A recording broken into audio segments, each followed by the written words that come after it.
Yeah, he's just got an awesome style. Just a very clean, simple style, not overly drawn out. A lot of appeal. It's an awesome Catwoman right there.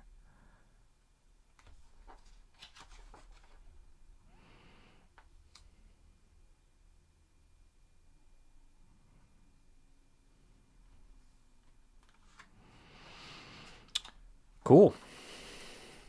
So yeah, we'll see. I always get suckered in of this like, I'll just try it out for one issue, and then I end up buying the whole thing. But this was $4.99, so if you can imagine $5 per issue for 12, that's at least $60. You definitely can get the graphic novel for cheaper from that. So I might hold off and wait, but let me see after I read this to see if it's like, oh, I gotta read what happens. Batman and Robin Dynamic Duos Year 1.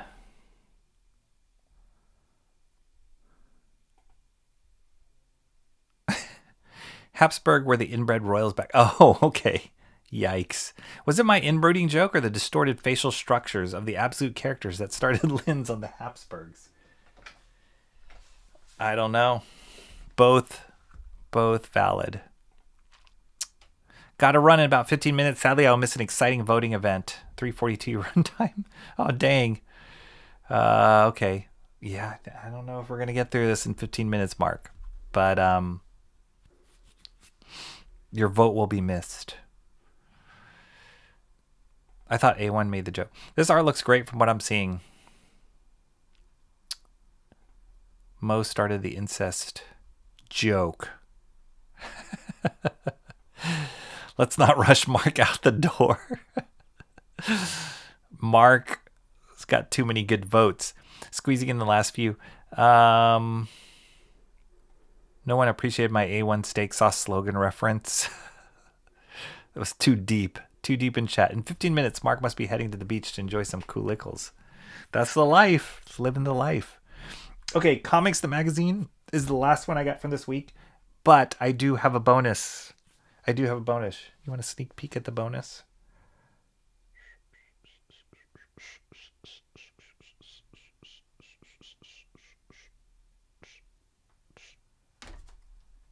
See what the bonus might be. Okay, Comics the Magazine. You guys know this is a monthly comic magazine, trade magazine, kind of taking the place of Wizard magazine. $2.99 price. I was gonna look back and see. I bet you I could do that. I just wanted to see. I thought it started off as $1.99.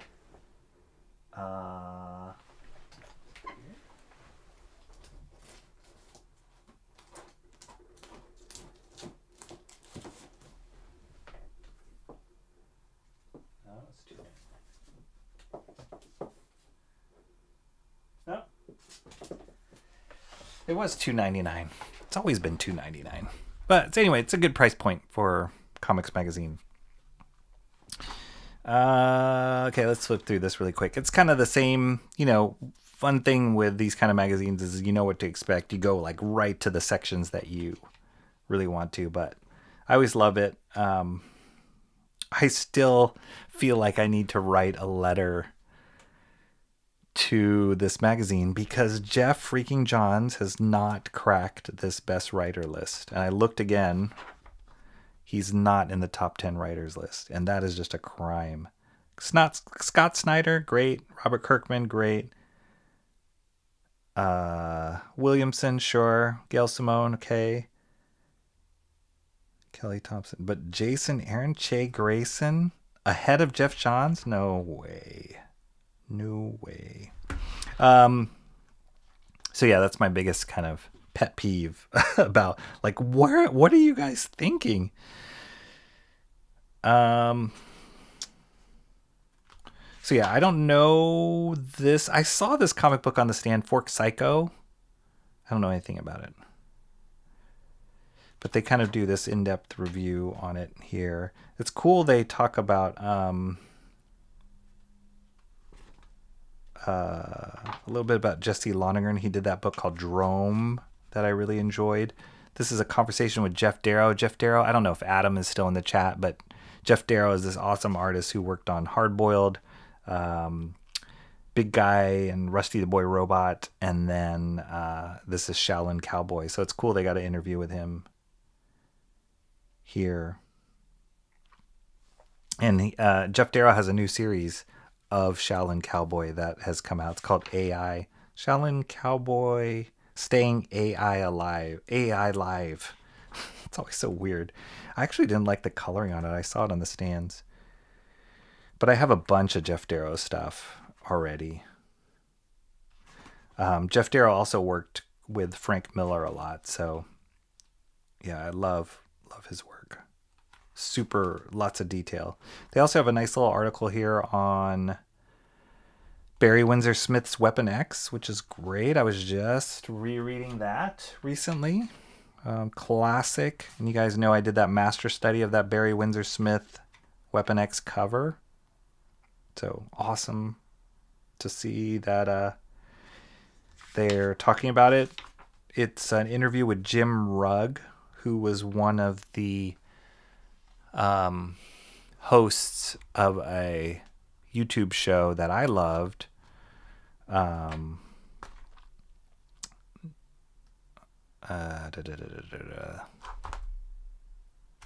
I just blanking on it?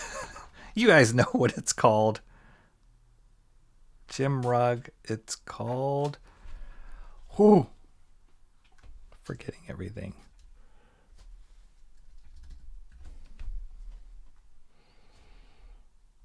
It's called... It was one of the best YouTube channels. I watched it a lot. Cartoonist Kayfabe. It was Jim Rugg and Ed Piskor, who passed away. But they were doing some great stuff on their YouTube channel, had some great interviews, and then they would do these like flip throughs, and they really inspired me when I was thinking about what is YouTube and comics. But yeah, Jim Rugg still does editorial stuff. He's also an artist as well. And then it's cool that he got interviewed here about Barry Windsor Smith's Weapon X. They have this section called Dollar Bin Kings, where they talk about old dollar comics that they picked up, which is kind of fun. Some comic. This is kind of cool. They talk a little bit about the Lucas Museum.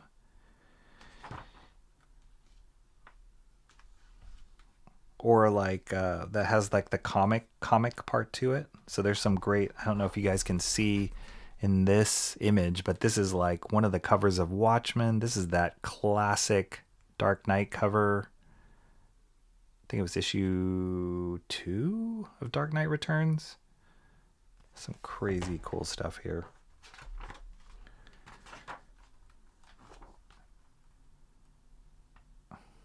They're top picks. Batman Robin Year One dynamic duo.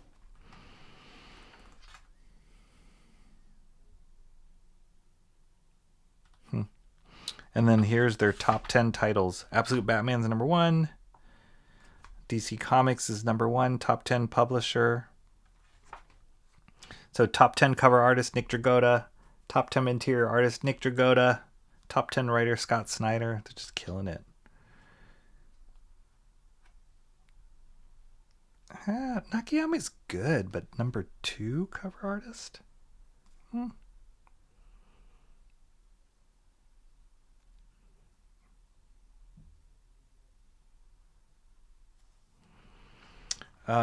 Yeah.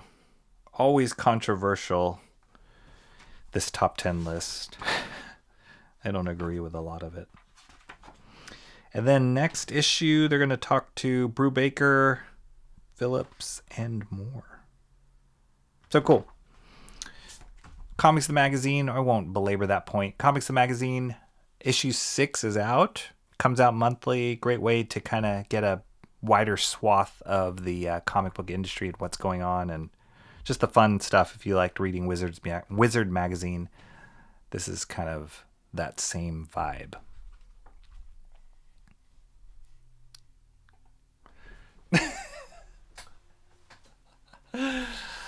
Scott Snyder is a top writer. I disagree. Cranberry Langer says, I think he's easily in the top 10. Now, whether or not he should be number 1, that could be debated. And that's for right now. But he's definitely in the top 10. He's good. He's a good writer. Where's Buzz? He changed his name to Writer Buzz. Where's Buzz? He changed his name to Writer Buzz. I don't know Buzz. I can see the Batman Returns cover. George Lucas or Where's My Coffee, Lucas? George Lucas. Rocky will forever regret the missed opportunity of presenting some piss-core art for me to critique shortly after his passing. Dang. Since Bancroft went more drama like the WWF and not drawing as much, I don't remember that. Remember when Bancroft was like Barry Windsor who? Yes, I do remember that. That's when my respect for Bancroft dropped a notch. Mark has a permanent tan. Nice. Jeff Johns is one of the top comics writers. Yes, I believe so. I'm the only person buying this. It's a shame this part wasn't closer to the Mean Girls talk with the way Rocky continues to try and make Comics the Magazine happen.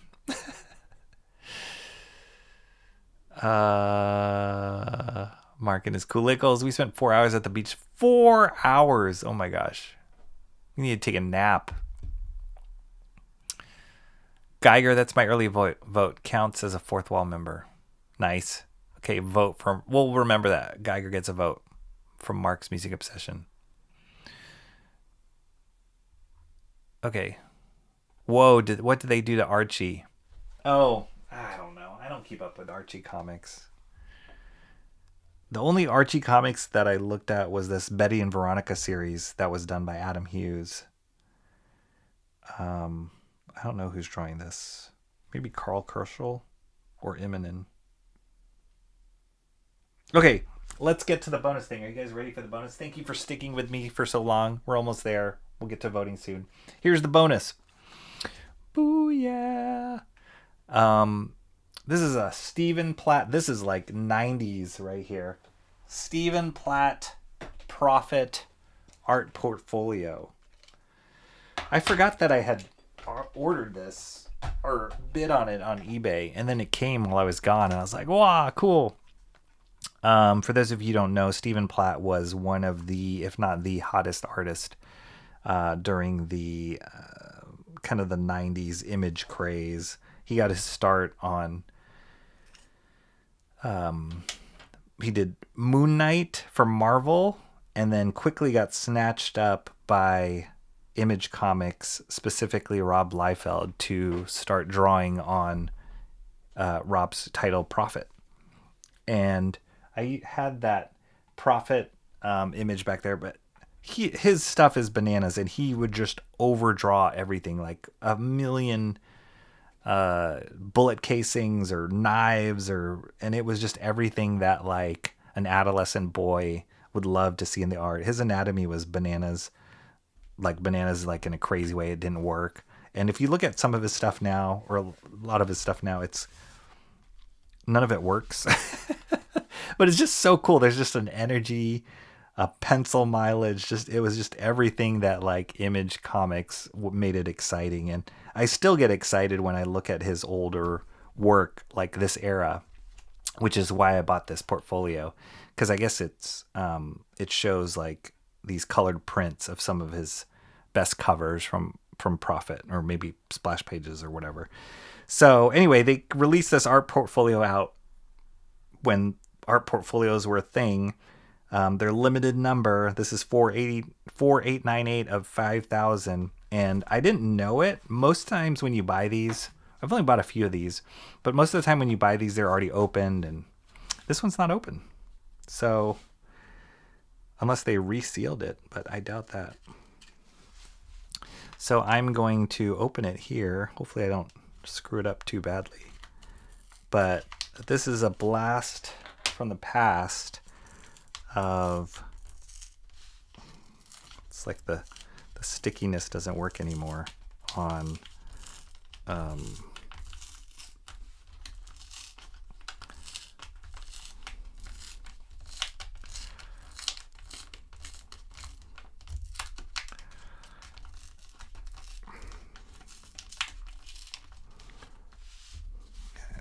I want to tear it nicely. I got one of these portfolio things before for like a Michael Golden series of prints that he did. It was actually bigger size than this. And they did this a lot. Image Comics did this a lot, where they would do these quote unquote art portfolios. So if you search them on eBay, you can see a bunch of these. I got one for Michael Golden, and I got one for Travis Sherrist, which was an awesome one. Here we go. I'll zoom in a little bit. This just takes me back.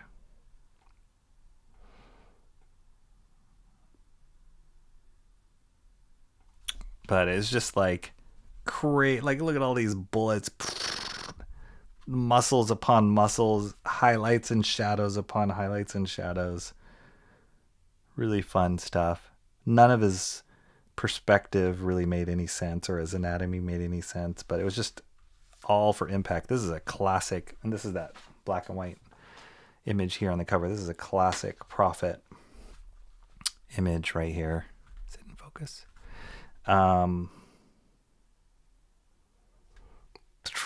The craters, like between him or like Todd McFarlane, the way that they would crater out a moon, and like how clearly you can see those craters and how deep those craters were, like didn't make any sense, but it just looked so cool.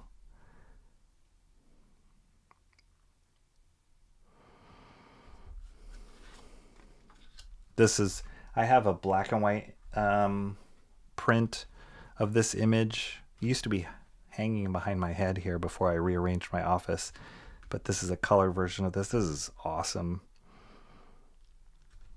And I believe this was based off of either a Sam Keith image or inspired by a Sam Keith image, or a Lobo image by Simon Bisley.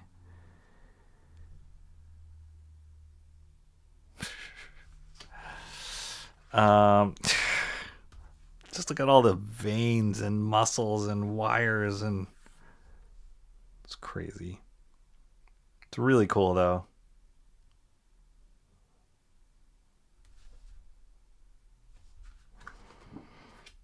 Classic. This is a classic Prophet image. I think this was I want to say Prophet 6, issue 6 or something.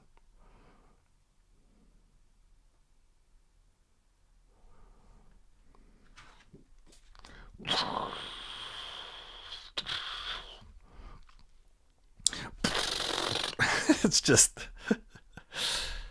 definitely a snapshot of that time. But it was really cool. It was just exciting artwork. Platt doesn't really work in comics anymore. I think he's more worked in the film industry, started storyboarding for live action stuff. So it's a shame.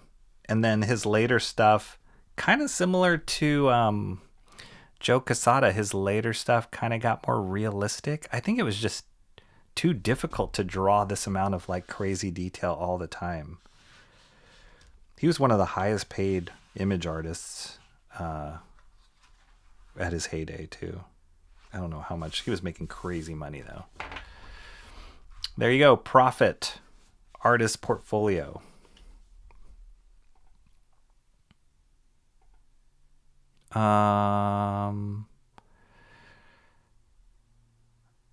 No, Betty and Veronica I mean, I love the old artwork of like Dan DeCarlo's artwork, Betty Veronica, but Adam Hughes did an actual short series. I don't think I have it. Yeah.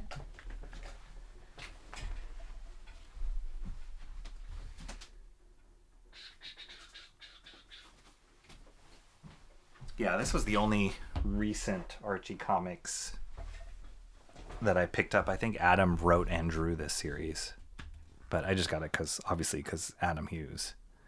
Look at these expressions, but it doesn't look like Archie Comics at all. Great expressions, and Betty and Veronica just looked awesome. He's like a great person to have reinvent Betty and Veronica. Look at these covers.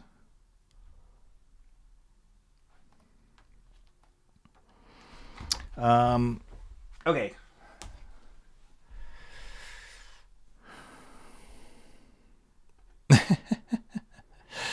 Oh, hey. Holy Clairvoyance Batman, an Archie comic. I thought that was Liefeld.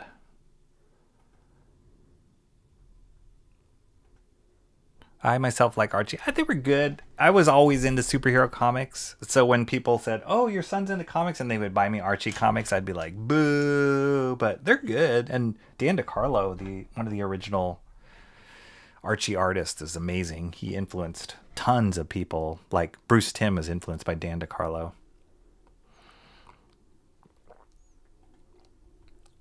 Don't open it. No, I'm not one of those people.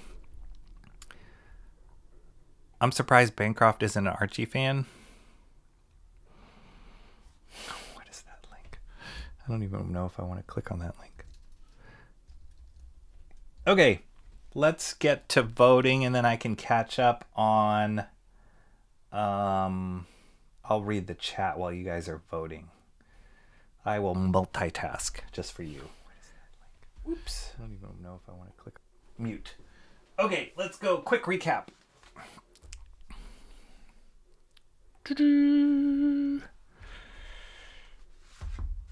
Just reverse this out. Okay. Recap. Started off with some old school Amazon Amazing Spider-Man Facsimile issue 100. Great self-contained one-shot illustrated by Gil Kane and written by Stan the Man Lee. Very much a Spider-Man story that resonates with that new movie that came out as well. The Spider or the Man. It's great facsimile. Rascal Randy #2, Exquisite Corpses spinoff by Tyler Boss and Dylan Burnett. M.A.S.K #3, Mobile Armored Strike Command. The toy comic by Dan Waters and Pi Parr. Geiger #24. This is Mark's Music Obsessions vote, as far as I know. The ongoing series from Jeff Johns, Gary Frank, Brad Anderson, and the Ghost Machine crew. Absolute Batman. How can you not? Issue #23. The introduction of Clayface and all the crazy threads of plots that are screwing with Bruce Wayne's mind. Batman and Robin Year 1 Dynamic Duos #1. The new series from Mark Waid and Chris Samney, the creative team behind Batman and Robin Year 1. Awesome art from Chris Samney. Very Tothian classic style. Comics the Magazine #6. This is a regular monthly magazine series giving you all the comics news that you could ever want. And then just thrown in for kicks, Prophet Art Portfolio by Stephen Platt. If you're a Stephen Platt fan and a fan of the Image comics during the 90s, early 2000s, this is the epitome of that right here with 6 by 9 color prints. It's featuring Stephen Platt's awesome artwork. All right. Let me get the poll going, and then we will start the vote. Good thing I checked. What is that always? Is that right? Boom. Okay. Here we go. Oh, shoot. I need to get the link. Okay, so there's the books. Let me Steampunker. Let me post the link. And that link should be live right now. I'll pin it to the chat.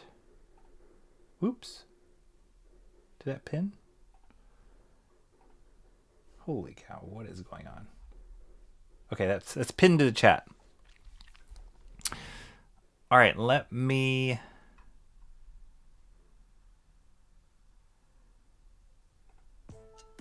There we go. We good? Okay. Start your votes. The votes are starting to come in. Okay, now let me catch up on the chat.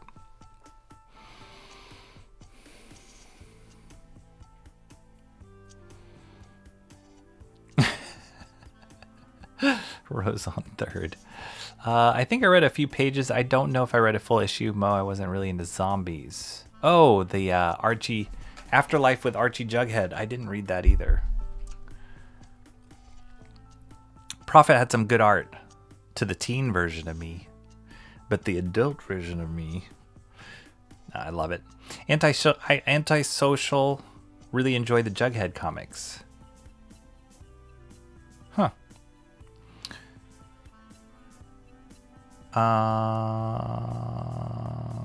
Frazada cover homage. Which one? Oh, this one maybe, yeah. I can see that for sure. Yeah, his thighs had thighs. Too many muscles.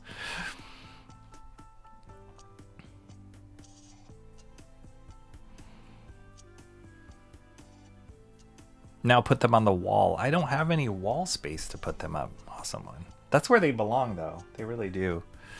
That's the one thing I'm sad about putting this bookcase behind me, even though I need all the space, is I lose wall space for artwork. If you love the old Archie artwork, be sure to click on my link, Rocky. Okay, what are we?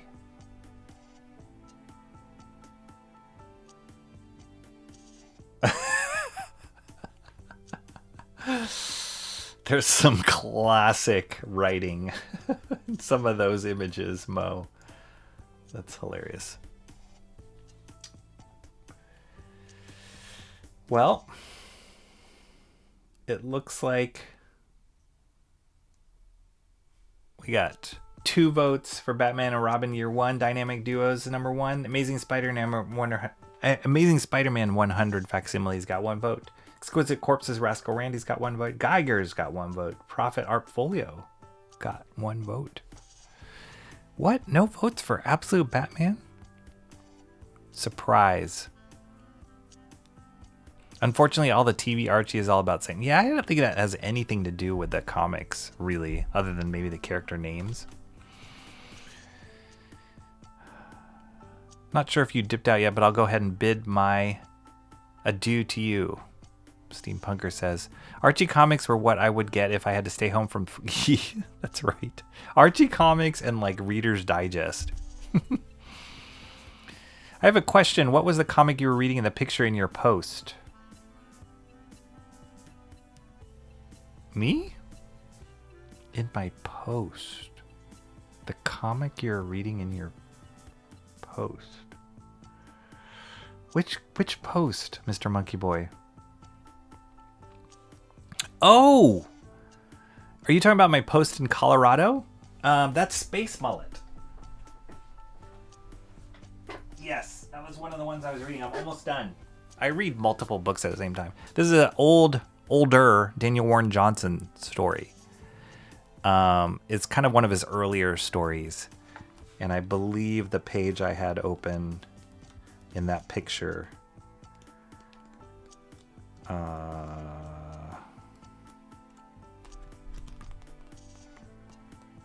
I think that's what you're talking about, Mr. Monkey Boy 1969.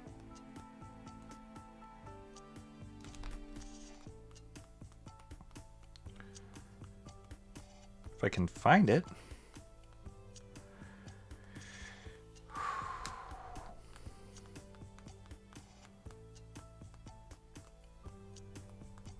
I can't find it. But I think it was one of these like chapter things. Yeah, it's good. It's good. It's funny because, you know, you can tell it's early in his career. So the art style's earlier. And then a lot of the influences that he like interjects or weaves together in this story, you can feel from other stories. Like Appleseed's a big influence on him. So he has this like big robot character and like a female She's not a cop in this one, but just like a female warrior. So it's kind of cool. He's just trying to mix together things that he enjoys and can write about. But yeah, it's good. What's even the point in voting? Our choice will simply be overturned by tyrannical tiebreaker rules that have been implemented. Yes, a facsimile can be up for a vote. So Geiger has 2. Batman and Robin has 2. We're tied. I gotta figure this out.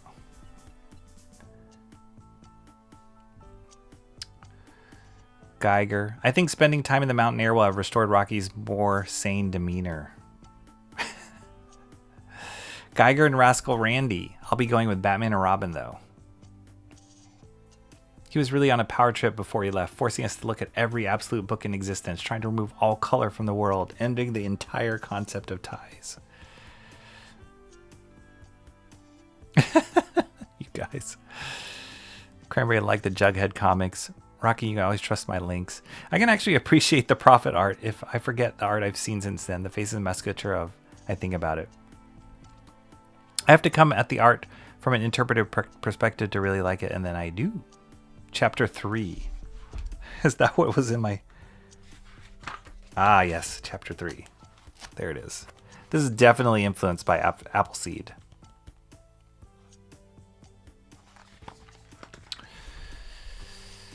Even though my pick came in third, I'm loving the poll results. So 2-2-1. But if Mark voted for Geiger, then it's technically Geiger wins. What do you guys... Did you guys hear that snore? That was my cat. Technically Geiger wins. All right, I'm going to give it a little bit more time. I'll show you really quick. Remember, at the beginning of the stream, I said tomorrow, Friday, I'm going to be releasing a pre-recorded video of me unboxing the Danger Girl set. Here's a little sneak peek at the extras that came with that set. So they did the teaser video I showed or posted yesterday was this Danger Girl pin. Pretty cool. It's like a pin of the logo. It came with this cool sticker of J. Scott Campbell's character. This patch. Look at this awesome patch. I'm not a patch kind of guy, but this is a great patch of the Danger Girl logo as well. It came with 2 issues, reprint issues of issue 1 and 2 of Danger Girl, and they had these special covers just for the Kickstarter.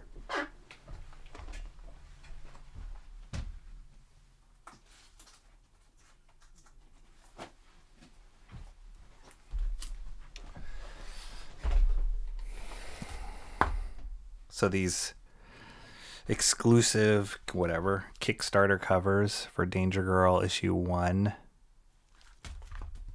Danger Girl issue 2. A trading card set, and I already opened up the package, but look how cool that packaging is. It's like really pro, you know what I mean? It's not just a plastic sleeve. They spent some money like to design it, to print it nicely. I was almost sad to open it up. And then trading cards. The trading cards are in really nice quality stock. And then they're just images from various covers and designs, which is awesome. How many cards are there? 1, 2, 3, 4, 9 cards. And then... Here, I'm going to go to my bigger camera. Just so you guys can see. And this is part of the reason why I didn't want to do this in stream, because it would be too unwieldy. But look at this. This is huge. This is the Danger Girl. So the version I got has both a Danger Girl Danger Girl Artist Edition book, and then this other property that he did called Wild Ciders, which is insane. So I got the one that had both of the books in it, and then it also came with this slipcase that they both fit in, which is amazing. Really well put together and designed. And this side is the Wild Ciders side on this side, and the Danger Girl on this side. And then really cool logos here. Really well put together. So it looks awesome on the shelf. So yeah, I pre-recorded a video of myself. I had to take my camera setup in actually where I draw and raise it up really high to fit as much as possible on screen for those books, because they're huge. They're the like artist edition 11x17 size. So yeah, I'll be launching that video tomorrow. Keep your eyes peeled, subscribe to my channel. So hopefully you can get notifications when it does launch. I'm not exactly sure. It just depends on when I finish editing it. And then probably when I do it, I'll do like a premiere so that I can be watching it and be in chat too when it airs. So that'll be sometime tomorrow. Cross my fingers that I can get that done. That'll be sometime tomorrow that I'll launch it. So check it out if you're a fan of J. Scott Campbell's work. Definitely highly recommend it. That Kickstarter is done, but they will be releasing that book like to the public to order, I think sometime later this year. I don't know if they're going to release the Wildsiders book. I know the Danger Girl book will go on sale, but I don't know if the Wildsiders one will, or if that was only Kickstarter. So that was a big reason why I wanted to back the Kickstarter, because I wanted to get that Wildsiders book. That's a hard series to find just out in back issues and publishing, because they didn't publish that much, and he also didn't finish the series, so it's a little harder to find. Danger Girl is a little bit easier. So yeah, anyway, it's awesome. Check it out. Okay. Back to the poll. Where are we at? Of course. We're tied. 2 votes Geiger, 2 votes Batman and Robin Year One. Technically, if Mark voted, then Geiger would have won. I love that icon, Rose on Third. Mark, if you want to vote, speak now or forever hold your peace. Someone else vote Exquisite Corpses. Rocky, it's weird that you were just chapter 2 years ago. Look where you are now. You were just a chatter 2 years ago. Look at where you are now. Thank you, Cranberry Landers. I take that to heart. It's true. Just a chatter under the moniker of the groomsman. And now I'm a mess on camera in front of you guys. Having a Danger Girl pin is up there with a little Orphan Annie decoder ring. It's cool. It's actually really cool. I don't have that many pins. I mean, I have one of these pins.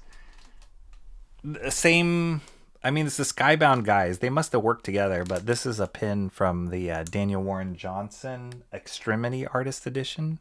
So they did like an exclusive Extremity pen, which is kind of cool. I don't think they had a Body Bags pin. I don't think so. I'd rather have the leg lamp. Yeah. Cranberry says, holy moly, Timmy Mello. That's right. It's smaller than the forehead. It's huge. It's absolutely huge. Doesn't beat your Nick Fury. Oh, do you have the like big Mama Jama Nick Fury? I think you sent me that link, right, Mr. Monkey Boy 1969? Is that bigger than 11x17? Congratulations to Geiger, Batman and Robin. Way to bring home the tie, boys. Under 4 hours. Yes. To Danger Girl. No, Bancroft would have voted for Batman and Robin securing the tie. I was. Did you not know that? Mo Biggs? Did you not know that? That was my first profile name, if you will. And I started off in Shant's chat because Shant, we went to college together, so we're old friends. And so I was just kind of joining in there and getting to talk with him, and I went by the groomsman. And the reason I was called the groomsman is because I was a groomsman in his wedding, and he was in mine. Still the groomsman, that's right. And if you were part of Discord, you'd know, because my channel is called the Groomsman Ground. My stingers, yeah, is bigger than 1117. Dang. Okay,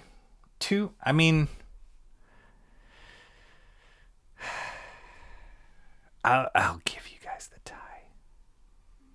Don't you enjoy the spinner of the guy, the tie killer? Come on. Should we do it just for the heck of it? I just got to set it up, though. How do I do this? I totally forgot how to do this.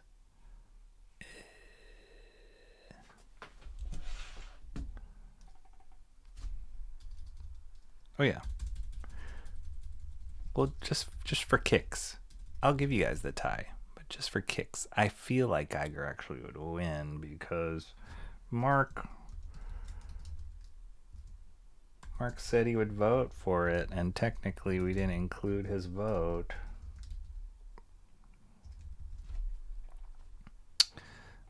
That's too long of a name. I'll just call it Batman and Robin. Okay.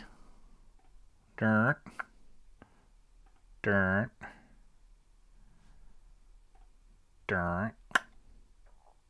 Should we do this?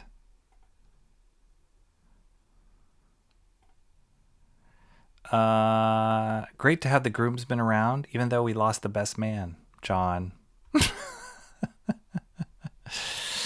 Mr. Monkey Boy says, can't wait for Bancroft's Bond Disney show. Yes. I don't think it's happening, right? Is he still on vacation? But yeah, I'm sure that's going to be amazing.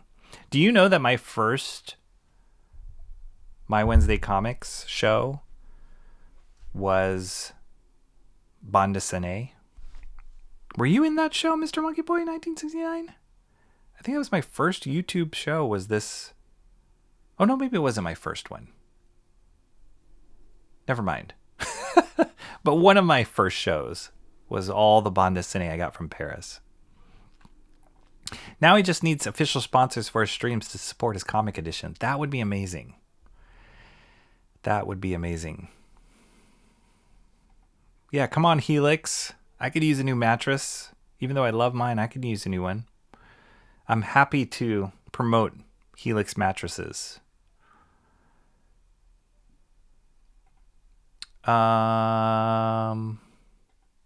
Stalemate. Out of respect for Mark, I accept Geiger as the winner. Has to be a tie, been absent for 3 weeks. Had to be a tie, been absent for 3 weeks. It's true. Mark said that before he saw Batman and Robin, there's no telling which he would have ultimately voted for. Let's not. Geiger win. Didn't Geiger win then? I think so. 33 and a third or 45. Best thing about a tie is the entire chat wins. Was it my first stream? It was my first live stream. I think you're right, Steampunker. Because I was doing regular recorded videos prior to that I called My Wednesday Comics. It was just me talking about, oh, I like this comic, blah, blah, blah. And then I was like, I went to Paris, and then I'm like, I'm going to actually try a live stream and show you guys these books. Yes, you are absolutely right. And John was the first person in that chat. Hey, Cranberry says we can do the wheel. All right, let's do it. Just for giggles. Here we go.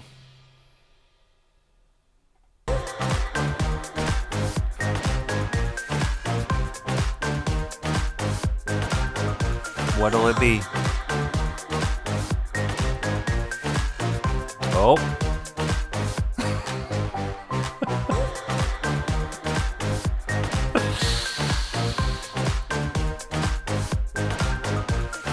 It's like still turning slowly, even though it doesn't look like it's turning. Batman and Robin in the Phantom tie killer vote. 2 are better than 1. Batman and Robin won. Mark's gonna hate me.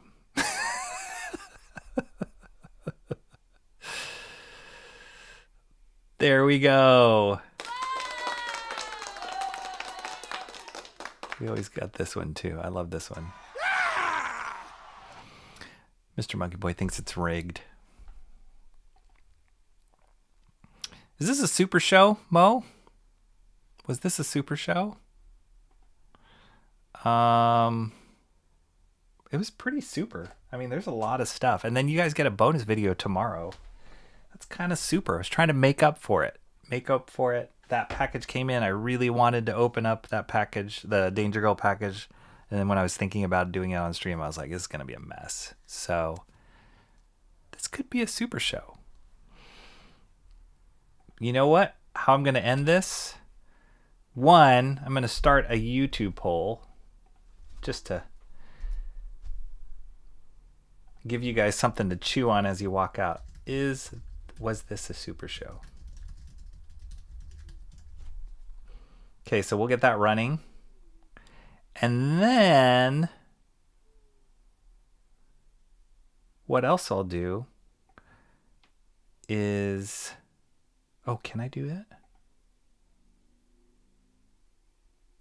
I'm going to send some memberships, Mo. It was a super show before your democracy died in darkness.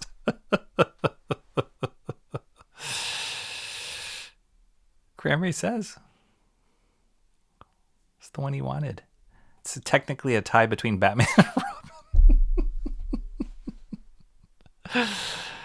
Robin. Mark, maybe don't rewatch this part of the stream. Yeah, stop watching now. Okay, this is what I'm going to do to make it up for you for stealing that tie. I'm sending 5 gift memberships right now. Mo Biggs. Maybe this is the formula. Maybe I've sent gifts memberships too early and it doesn't know who you are. But now that you've been in the chat this whole time, you've stayed with me for 3.5 hours, maybe that will magnetize and attract the gift memberships to come your way. That's what I'm saying.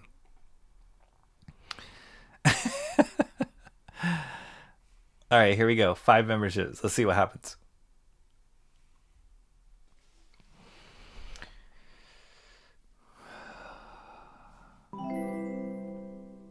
We'll see. It didn't happen.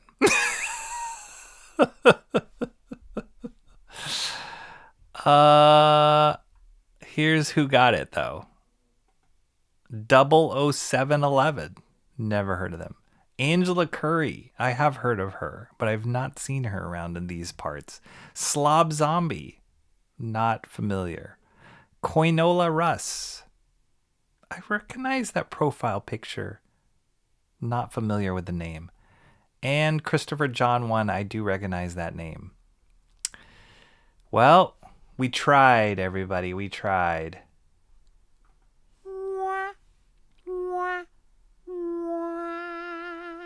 Oh, I can use this one, actually.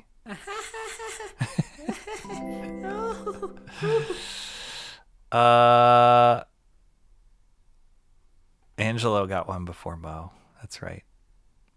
Cranberry Landers gifted a membership. And Sumo Thor got it.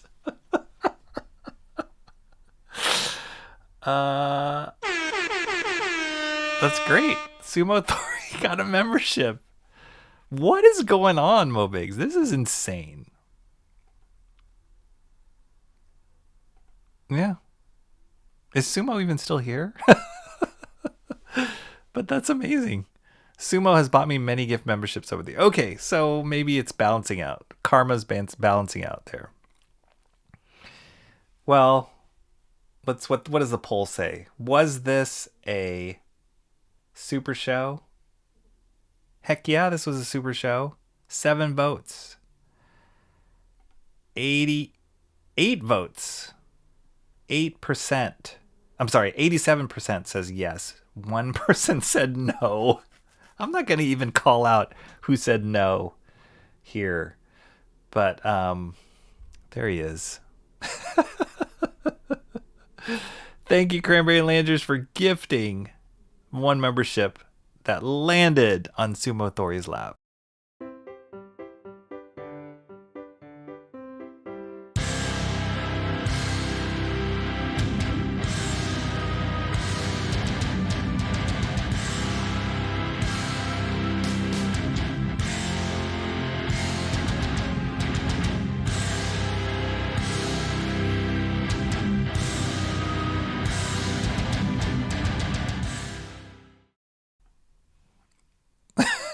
love this. Welcome back, Sumo Thori.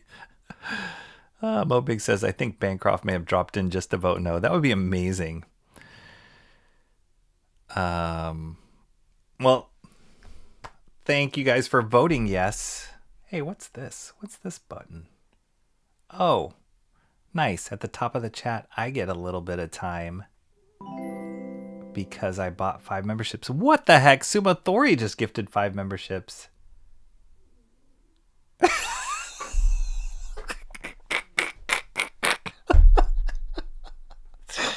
Awesome one got one. Lugo 860, White Eye Production, Shadowworks Media, Kayla Lisi. Oh yeah, Kayla, I recognize her name. Jeez Louise.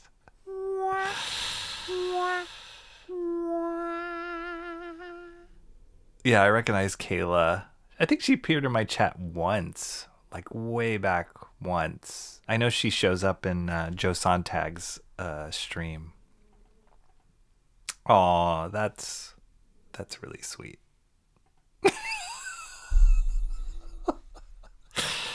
Thank you, Sumo Thori, for gifting a memberships. I appreciate it. Kiwi baby again.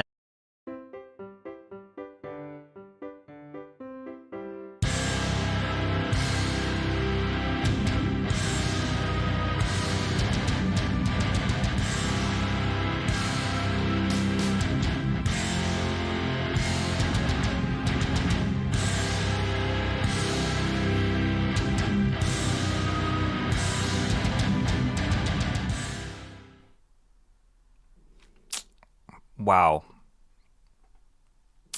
Yeah, Kayla's co-host on Joe Sontag's show. That's right.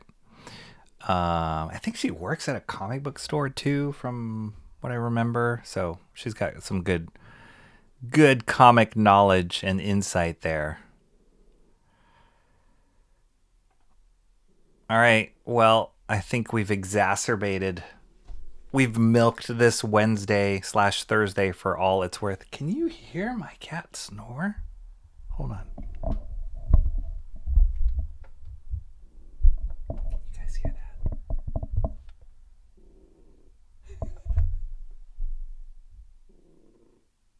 I can hear it.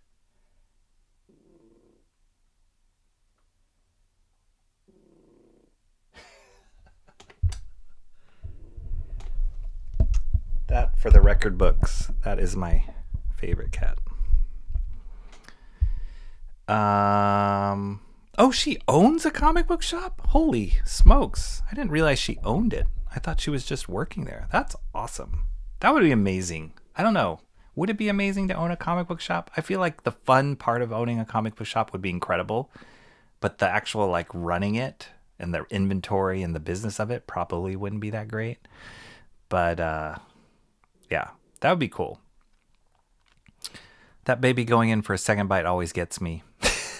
You know, I actually found another video of that same baby, and I'm probably going to like use it for something else.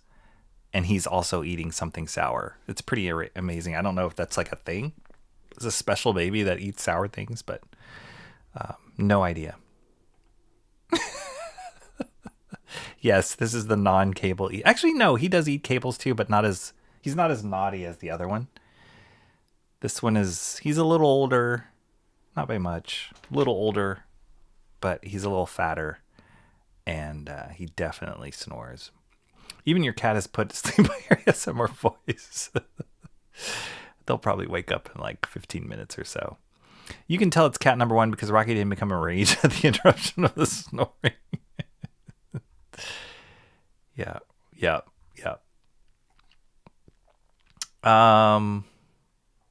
Yeah, you're absolutely right.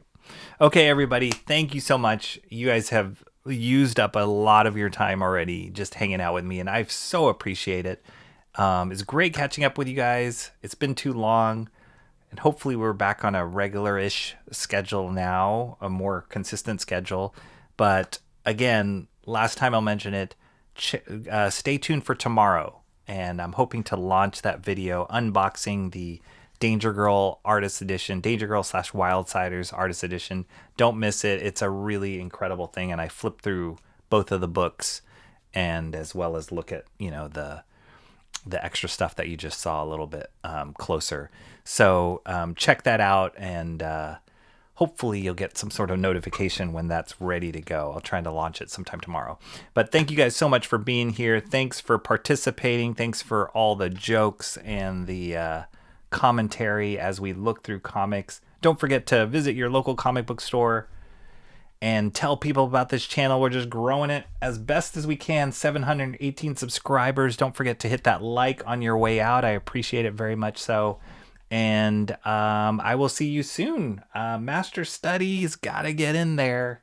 We gotta insert it somewhere, but let me get my footing with editing this video first, and then also being more consistent with My Wednesday Comics, and then we'll get to that Master Study for sure. I'll finish it before the Doomsday movie comes out. Maybe I'll time it when the Doomsday movie comes out. I don't know. All right, everybody. Thank you so much. I really appreciate it, and I will talk to you later. My name is Rocky Ballesteros. See you next time. Oh, wait.